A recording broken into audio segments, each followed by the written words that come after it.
مش عيش، ده بونبوني، ده كيكه، ده مارشميلو، تحفه. الله، طعمه حلو قوي، طعمه حلو قوي قوي يعني. بصوا، يعني بدل ما تعمليه وتتعبي نفسك وتوجعي قلبك، لا هو جالك جاهز اهو وسهل جدا يعني. بسم الله الرحمن الرحيم، اللهم صل وسلم على سيدنا محمد وعلى اله وصحبه وسلم. قبل ما نبدأ الفيديو ما تنسوش تحطوا لايك وتفعلوا الجرس عشان يوصل لكم كل جديد. وطبعا متابعيني عارفين ان انا بقالي كتير قوي ما نزلتش فيديوهات مشتريات، بصراحة كسل على شوية يعني مفيش تشجيع كده بالمتابعين، فانا عايزه لايكات كتير جدا جدا جدا عشان كل المتابعين يعني اي حد يشوف الفيديو يا جماعه يدخل يحط لايك كبيره جدا جدا. لايك ببلاش والله، مش بفلوس، ما تبخلوش عليا بيها. عشان بصراحة أنا محتاجاها الأيام اللي جاية دي عشان الفيديوهات بتاعتي تترفع. وطبعا اللي هيحط لايك ده اللي مبسوط ومعجب بالفيديو، يا ريت شير عشان كل أصحابي كل حبايبك يعرفوا الأسعار عاملة إزاي والدنيا عاملة إزاي، وما يبقاش في حد يروح يتصدم ويجيب أي حاجة، لأن الناس بقت بتغالى جدا جدا في الأسعار. فأنا هقول لكم طبعا على مشترياتي النهاردة وأسعارها، فالشير هينفع طبعا حبايبك وجيرانك واصحابك بحيث ان هم ما يقعوش في تجار غشاشين. تعالوا بقى نشوف الحاجات بتاعتنا. مشتريات النهارده، في مشتريات جديده انا اول مره ادخلها على المشتريات بتاعتي، وكتير قوي يعني يمكن دي 10 مره اشتري الشهر ده. بس زي ما بقول لكم انت كسلانه جدا جدا عشان ما بتشجعونيش، فلايك كتير جدا يا جماعه، لايك لايك لايك لايك عشان الكل يستفيد. تعالوا بسرعة نشوف اشترينا ايه النهاردة. جبنا، انا بصراحة كان عندي الخل خلصان بشكل رهيب، فانا زي ما قلت لكم الاسعار فعلا في كل مكان مختلفة عن التاني. يعني كمان مش عارفة الاسعار، والمكان اللي انا فيه مش هقعد اسال طبعا، فرحت جايبه من كل نوع ازازه خل. يعني ده نوع، بصوا يعني لو تلاحظوا الثلاث انواع مختلفين، قلت عشان ما تصدمش ويبقى ايه ده تفكير برضو تاني، بحيث انك انت ما تتصدميش ويبقى كله سعر غالي او كله سعر رخيص. وطبعا الخل ده انتوا عارفين ان انا بستعمله في الغسيل بقى وفي المطبخ وفي حاجات كتير، فمش شرط يكون نوع ممتاز. طبعا لو عايزه للاكل يبقى هاينز احسن خل. تمام. جبت كمان الشاي ده، شاي احمد تي، جبته كان نازل عليه عرض حلو جدا جدا جدا، كان ب 45 جنيه، هو اصلا ب 58، فلما ينزل عرض عليه ب 45 جنيه يبقى حلو جدا جدا جدا. وكان في ليبتون برضو نفس السعر 45 جنيه يا جماعه، شفتوا الفرق رهيب ازاي. جبت كمان كوفي بريك. هو في كوفي ميكس اللي هو من زمان قوي لو كلكم فاكرينه. كوفي بريك بقى يعني انا حاساه كطعم احلى من كوفي ميكس. تمام. فده كوفي بريك نازل برضو عليه عرض ب27.5. تمام. 12 ظرف، 2 في 1 12. انا بصراحه ما بشجعش الحاجات دي كتير، بجيب النسكافيه لوحده واللبن لوحده وهكذا، لانهم قالوا الكريمر اللي بيتحط على النسكافيه ده مش صحي. تمام. فانا جبته بس عشان انتوا عارفين بقى احنا في الصيف والمصايف وكده، لو مسافره هينفعك جدا كباكت، تفتحي تحطي ولا تحتاجي بقى لبن وتحطي لبن بارد وما تعرفيش هتسخنيه فين، وخصوصا لو في فندق يعني او شاليهات وهكذا. تمام. فده انا جبته ب27.5. تعالوا كمان نشوف، جبنا شوية عصاير كده برضو لزوم الخروجات بقى والنوادي والمصايف، دول شوية عصاير كده للولاد. تمام. جبت كمان معايا مرقة الدجاج، غليت جدا يا جماعة. الخضار طبعا كل حاجة غليت يعني، ما جاتش على دي. تقريبا ب6.5 جنيه الواحدة. بهارات البطاطس دي رائعه، اللي هي تتبيله البطاطس دي بتحطيها على البطاطس المحمره، احنا بنجيبها من عند العطار عادي، بس دي طعمها بقى احلى كمان من بتاعه العطار. الواحده فيهم ب2.5 جنيه، يعني الكيسه من دي كده ب2.5، يعني 2 دول ب5. جبت كمان دي لسه اول مره اشوفها، مرقه خضروات فوريه، دي برضو زيها ب2.5. انا جايبه طبعا الخضار دي، فجبت دي اجربها. انا بحب لما اجرب قطعه واحده بس، يعني ما اجربش حاجات كتير، ما اجيبش كميه، فاهميني. ده برضو نسبة في التوفير. تمام. جبت بيكنج باودر، هو المفروض دول 2، مش عارفة التاني راح فين الصراحة. ده جديد اهو، شايفينها الحته الزرقاء دي اللي هي جديد، يعني نوع جديد في البيكنج باودر، فبرضه حبيت اجربه. التاني كيك شيف ده عارفينه، ده بقى حاجه جديد في البيكنج باودر. باسم دريم برضو. تمام. دي خلطة السلطة اللي هي دريسنج اهو، سلطة اورينتال، سلطة اورينتال. انا كان في هي، وكان في اللي هي مش عارفة هي ناشفة ليه، حد يقول لي هي ناشفه ليه يا جماعه؟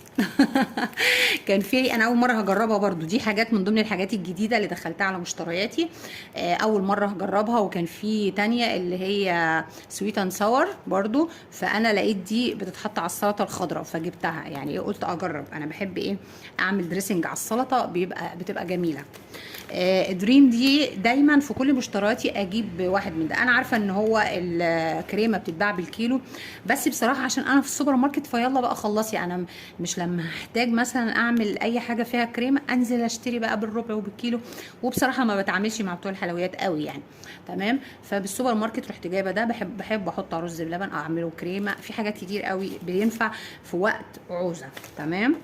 جبت كمان خلطة الرز الصيادية دي برضو، لسه جديدة عليا، اول مرة هجربها هي كمان اهو. بيكنج باودر التاني اهو يا جماعة ظهر كده معايا 2 بيكنج باودر برضو.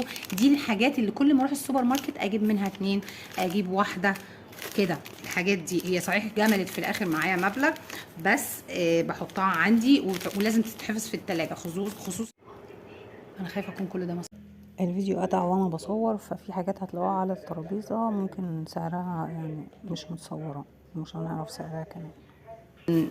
يعني تعبت بصراحه، تقريبا كان عندهم بقاله يومين ولا حاجه، فكان في بايظ كتير. يعني كنت بحاول ان انا انقي السليمه عشان الشطه او هريسه الشطه دي خلصت من عندي. تمام. جبت كمان الفلفل ده، تخيلوا بقى بكام يا جماعه؟ ب 14 جنيه، يعني ب 15 جنيه الا ربع. الفلفل الالوان اصفر واحمر. بصوا دي هي واحده صغننه كده لقيتها لونها احمر قوي فجبتها، ودي لونها يعني مش احمر قوي. تمام اهي. بصوا ب 14 جنيه يا جماعه. يا ترى مين عنده الاسعار اللي انا جايبه بيها النهارده؟ بصوا الثلاث فلفلات دول ب 7 جنيه. مين عنده الاسعار دي؟ اشك ان في حد جايب الاسعار دي غيري. عشان تعرفوا بقى بسرعه انزلوا حطوا لايك وشير عشان كل اصحابكم حبايبكم يستفيدوا بالفيديو. واشك ان في حد جايب الاسعار دي غيري، انا ايمان احمد، قناه ايمان احمد. تمام. تعالوا نشوف مع بعض البصل ده يا جماعه. انا بحب البصل الابيض. تمام. الفاتح، في بقى الاحمر الفظيع ده يعني ما بحبوش قوي. فاول ما طبعا لما بيكون قدامي احمر بجيب، يعني هعمل ايه؟ فاول ما شفت الابيض رحت جايبه على طول. البصل يا جماعه الكيلو النهارده ب 12 جنيه. دي شبكه كده على بعضها، لان انا جايبه المشتريات دي من السوبر ماركت. تمام. فالسوبر ماركت مش هتقعدي تنقي، انا ما نقيتش غير الطماطم تقريبا. دي على بعضها كده 3 كيلو الا ربع ب 33 جنيه. بصوا الموز معايا اهو، بس انا مش عارفه اجيبه، انا جايبه كميه حلوه. ودلوقتي معانا الموز اهو، انا حاولت اقرب الكاميرا اهو. الموز يا جماعه، الموز النهارده انتوا مش هتصدقوا سعره خالص خالص خالص. الموز ارخص موز جبته، وطبعا موز ناشف ورائع جدا جدا، عشان كده جبت كميه حلوه اهي. جبت كميه حلوه جدا لان انا بقالي كتير ما عنديش موز، واحلى سعر بصراحه مش هتصدقوا سعره. معايا كمان الجزر، الكيلو ب 8 جنيه الجزر اهو، بس طبعا ما عرفتش انقي غير الكميه دي. معايا كمان العنب اللي هو الاسود اهو. بصوا هو شكله جميل وتحفه، لكن الطعم مختلف. انا كنت اجيب طبعا كميه شكله اغراني، بس حبيت ادوق واحده فدوقتها ما عجبنيش، حسيته كده مش مسكر، عشان كده ما جبتش كميه كبيره. معانا ايه كمان؟ تعالوا بقى نشوف مفاجاه الفيديو. لا استنوا هقول لكم، ما تمشوش، استنوا شوفوا جبت ايه كمان. جبت الفلفل ده، تخيلوا بكام؟ مش هتصدقوا الفلفل الالوان بكام يا جماعه؟ ب 14 جنيه. طبعا غلي، انتوا عارفين الدقيق والاسعار بتاعته عليت قوي. تعالوا بقى نشوف مفاجاه الفيديو، وهي عيش البكاكين. البكاكين اللي هو الناس بتعمله في البيت وبيطلع هنا بصراحه في عمايله. فانا لقيته النهارده في السوبر ماركت، قلت لازم اجربه بصراحه.